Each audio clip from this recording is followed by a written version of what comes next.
Hey, good morning, everybody. How's everybody doing today? If this is your first time here, by the way, my name is Paul Turner, and I am I don't know what you would going to call me, the president, CEO, chief Pumbaa of Disciple Project Ministries over at thediscipleproject.net. And if you're brand spanking new, like I said, thanks for joining me. I'm going to be talking this morning. This is normally I would do a Wednesday at 1, but because of job changes, they're now Thursdays at 9. So welcome in, everybody. We're going to wait just a minute here, just before let people kind of get in, get rolling, and what's going on. So let me give you a few things. First, like I said, if you're brand spanking new, be sure to subscribe. If you just click on the subscribe button either at the end of the video or down below, click the little bell down there. That way you can be notified when I go live and do my live streams. And then if you're a regular, thanks for hanging out. Good morning, Logan. And let me give you a couple other things too. There's going to be a chat where you're looking at this. There's maybe a little chat box there. I want to give you a couple of options here. As you know, I am not a full-time youth pastor anymore. I have ventured out to speak, train, do videos, all this kind of good stuff. And at during this video or at the end of this video, you're going to have an opportunity to support the work that I do. I know lots of youth workers that would love coaching, would love other things, but they simply can't afford, some of those things to be able to do. I have plans for in the 2019 to have a little mastermind group of youth workers. I would love to have you be a part of that. But if you can't afford it, I understand it. But what I'd like to see is at the end of this video, there'll be a couple of options that you can support. Number one, you can always go to my store and buy stuff. I have curriculum, I have lessons, I have all that kind of good stuff. The easiest way, if you don't need to buy anything, but you say, Paul, I would really like to just support what you do, two ways you can do that. One, on your chat, there is what's called a super chat. And I think you can access that by simply clicking down below there in the thing there's a little dollar sign. You can always send a super chat and you can actually support while I'm talking. You can actually go bing and say, Paul, here's $5 for just talking about good stuff that I need to hear. And maybe you've never given this way, but let me encourage you to try it. It's not super hard. So if you just click the super chat button, click the little dollar sign underneath the chat box there, you can do that. Also, at the end, I'm going to put some links down in the doobly-doo there. Then I'm going to have my PayPal. That if you would like to say, look, Paul, thank you so much for what you're doing. Thank you for equipping youth workers. Thank you for loving on youth workers. Thanks for loving students. Thanks for making videos. Thanks for writing blog posts. Thanks for doing all that kind of stuff. If you want to say thank you and you'd like to do it in a monetary sense, there will be a link down below directly to my PayPal. And you can say, Paul, here's $5 or $10. Or here's some of this money you can use to do some free stuff for some youth workers that can't afford it, to be a part of a mastermind group or be a part of those things. Thank you, Logan LeGrand, for that $5. See how easy that was? Logan just showed just right there how easy that was. So if you would like to do that and follow Logan's example, please be sure to do that in the chat while we're going. Like I said, if you see this afterwards and there's no super chat flow in there, by all means, you can click the PayPal button down below and you can give directly to me, and that will go towards things like helping youth workers and coaching and taking care of things, all that kind of good stuff. That's right, very easy and quick. Thank you, Logan. All right, so let's get on with the topic for today. We're talking about, I had a question here from John Garcia. So John, if you're watching, thank you for participating and leaving questions. By the way, if you have questions for next week's live at 9, maybe that sounds good. That doesn't sound bad. Live at 9, Thursday mornings, live at 9. You can leave a comment down below and you can leave your questions for next week. You have a question about youth ministry, all that kind of good stuff, leave your questions down below. So the question is this. Well, it's more of a statement he would like me to address. John Garcia says, speak on dealing with difficult parents, helping to navigate running the ministry. Now, once again, I'm reinterpreting this a little bit because I think it's all one question. I don't think it's three separate things. Speak on dealing with difficult parents and navigate running the ministry how you think it should be run. all the while validating parents' suggestions. So it's a mouthful. It's a lot there.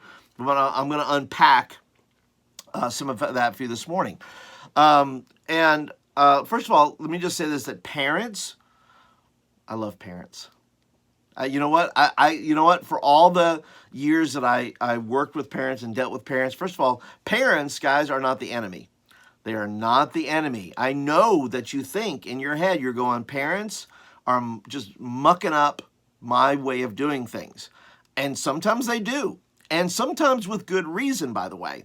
Because I know as a young youth worker, I did not have everything all together. It was not perfect all the time. It wasn't, there were lots of flaws, and I could not see those flaws. And sometimes you have to listen. We think a parent is being difficult, right? Because they challenge us, when in reality, sometimes they're just giving feedback. They're saying, and I think we have to hear this, right? If you're a young youth, whether you're young or old, you have to be able to hear what parents are saying. And one sure way to do that, and I'm going to focus on the difficult parent, because I don't know if every parent is being difficult that we think is being difficult. I think we're thinking they're difficult because they just don't want us to do something, or we're not doing something the way they want us to do it. And I think we have to take that as feedback. But what we have to be able to do is put ourselves in the shoes of these parents. Empathy goes a long way in the ministry. That means if you're going to put, first of all, you and I, as youth workers, have to care about the whole group, right?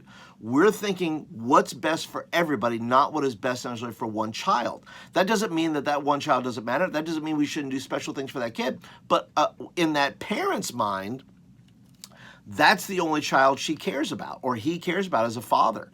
And so they're coming to us with their concerns or things like that, is they're concerned about their kid.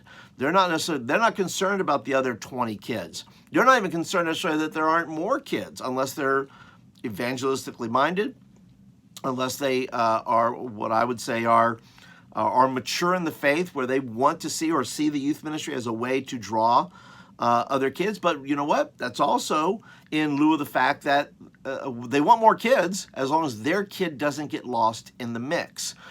So ask yourself this. What's up there, dog? Dog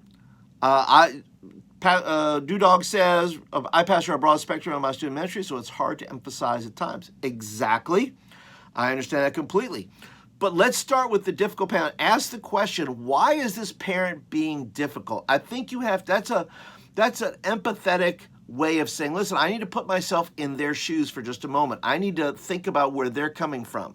I need to think about what's on their mind. We may not have the same concerns. Now, if you're a parent in youth ministry, or if you're a pastor like Dog there, you can put yourself in their shoes and say, well, what are they thinking about? Well, they're thinking about the bills. They're thinking about how my kid's going to college. Once again, these are not things that I thought about as a young youth pastor. These are things that I didn't think about until I was older and had my own kids, various things. But I had to be able to say, look, why is this parent feeling the way they do? Sometimes nothing is going right in a parent's world. Work is not great. Situations at home are not great. Sometimes the easiest low-hanging fruit of where they can share their frustration is the church. It just is, because there's no barrier. They're not getting fired. They're not getting thrown out of their house. Sometimes the church and the youth pastor or the youth leaders are sadly easy targets, because they can release all that, whatever they want to release, without much consequence. Because you're not going to throw them out of the church. You're not going to, whatever. It just feels like the right place. So now, not every parent's that way. Not every difficult parent's that way. But it may be the only place that they feel like they have any control sometimes is what happens with my kid on a Wednesday night or a Sunday night or whatever that youth program may be. And so the first question I think you have to ask is why? Why is this parent being difficult? Why don't they want me to go this direction? And usually it comes out of several things. Number one, they're insecure, right, in themselves. They're insecure with maybe their own spiritual maturity. They're insecure with how you're dealing with things with their kid, all those kind of things. And, you know, as the, you know, the other thing is there, you know, we get this fight or flight response sometimes that when a change happens and it threatens the way things normally go, if there's about to be a change or a shift or something of some kind, right, they're either going to be really afraid, okay, and they're going to run away and say, well, I'm not going to deal with that. And that's sometimes when kids and parents leave the church. Or they say, I'm going to stick around and I'm going to fight this because I see this change as a threat to what I want or what I want for my kids. And so I think, once again, putting yourselves in the shoes of these parents for just a moment to kind of think because I know me, that I would, you know, if a parent would challenge me, I would, you know, my get a lump in my throat, or I'd feel sick. I'd be like, why is this parent making things so difficult? And I made it about me, which was the wrong attitude. I really needed to say, what's going on? What's happening in this situation? What's going on with their kid? Is there a divorce happening? Is there problems in the home? What is going on here that I need to understand? And I wish I'd known that I was younger, but that's why I'm passing it on to you guys.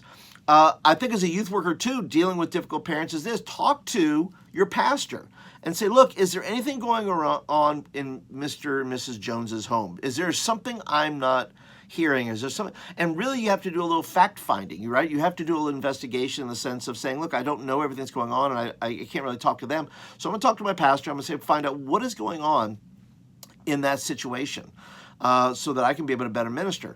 And the third thing is, love their kids. Whatever is happening is 99.9% not that kid's fault.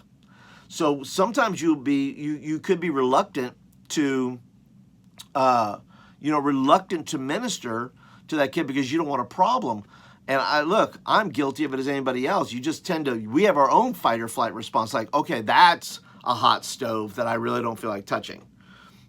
And yet, many times I had to go into a youth room and I had to greet that kid or love that kid, minister to that kid.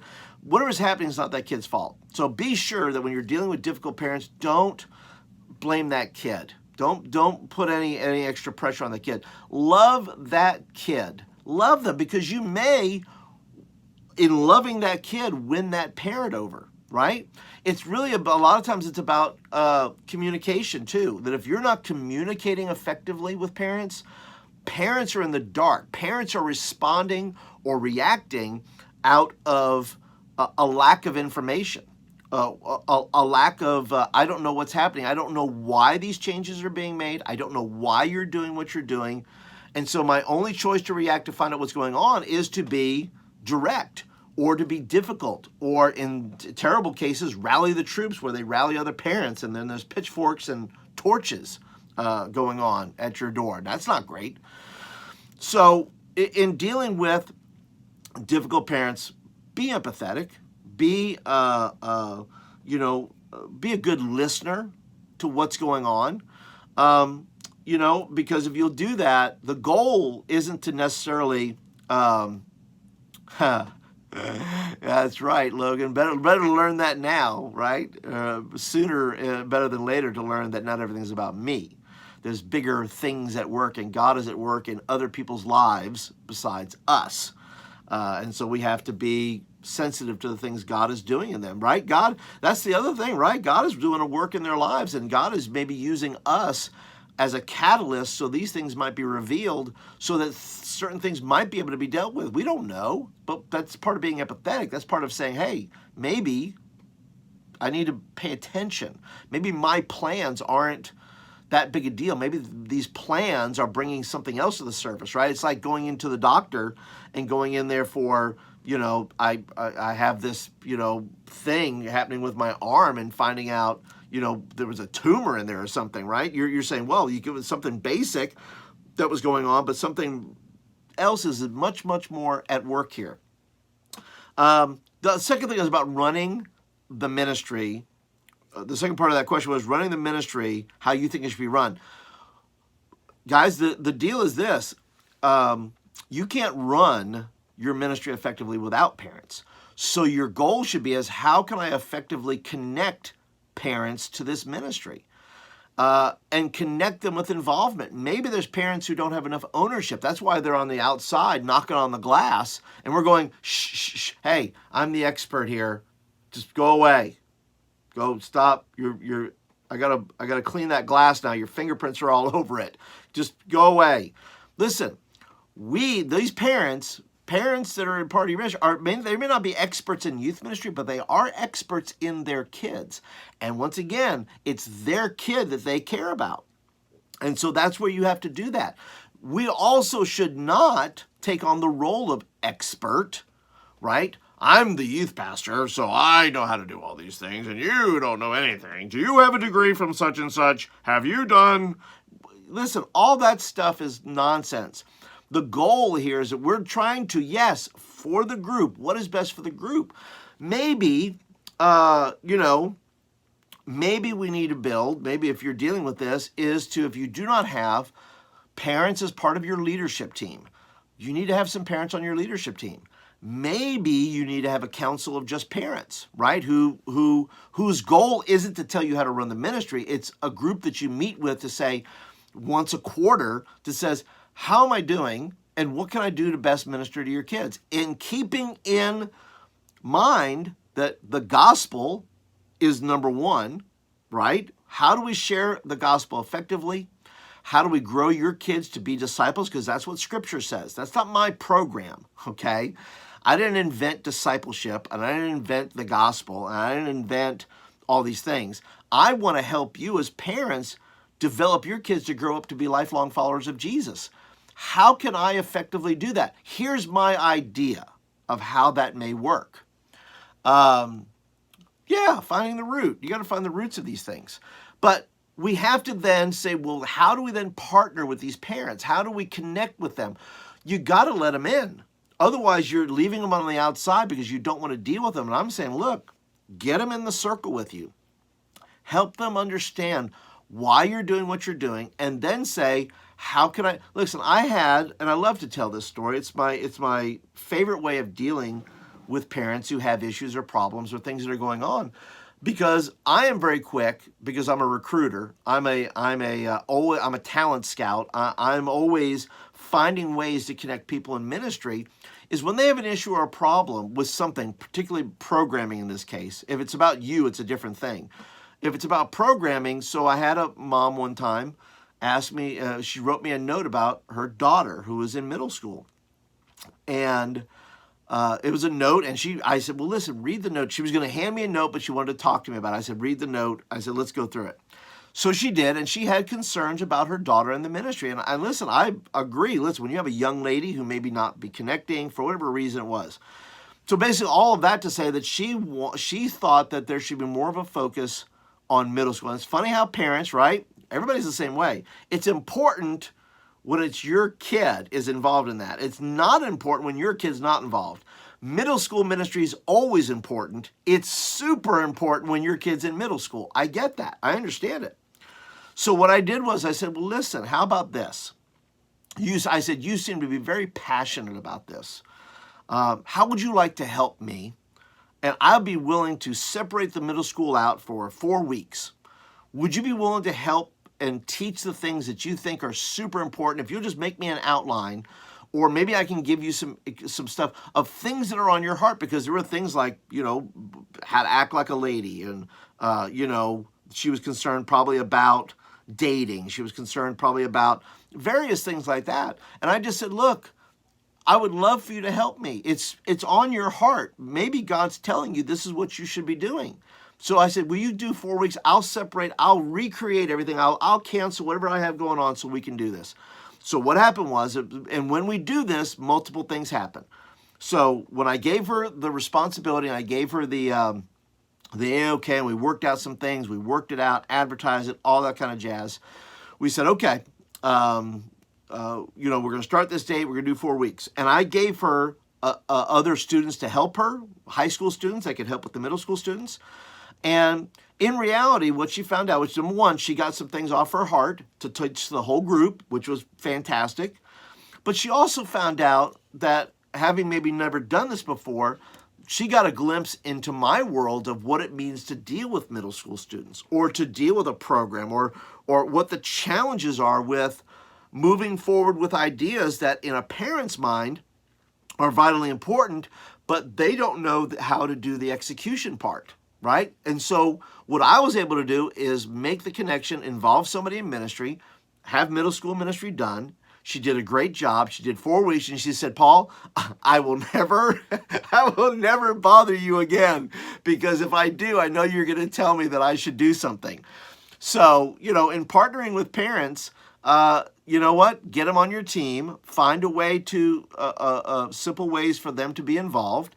Create a council. Make sure you're doing communication well with them, because a lot of it comes out of the fact that they don't know what you're doing or why you're doing it.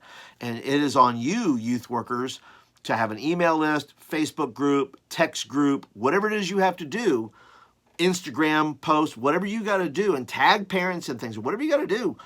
Communication's the deal. And if you'll do that, there'll be less ambiguity and more participation in regards, or even just I can't even guarantee more participation. I can guarantee there'll be less maybe difficult parents, because they know what's happening. They know what's going on. And so if you'll do that, you'll be okay. Now, the last thing is this. Speak, with dealing with difficult parents, navigating the ministry with our vision, our thoughts, and helping parents participate, right? Not just in our vision, but catching a new vision of maybe, as long as it, to me, and when I did things, number one, it was the gospel, discipling kids, and how do we make all this work together to where plans can go forward. And about the validating, the last part is, how can I do this while validating the parents? And you validate the parents by listening to them. How do you listen to them? Well, you say, listen, here, you start by saying, listen, you listen to what they say.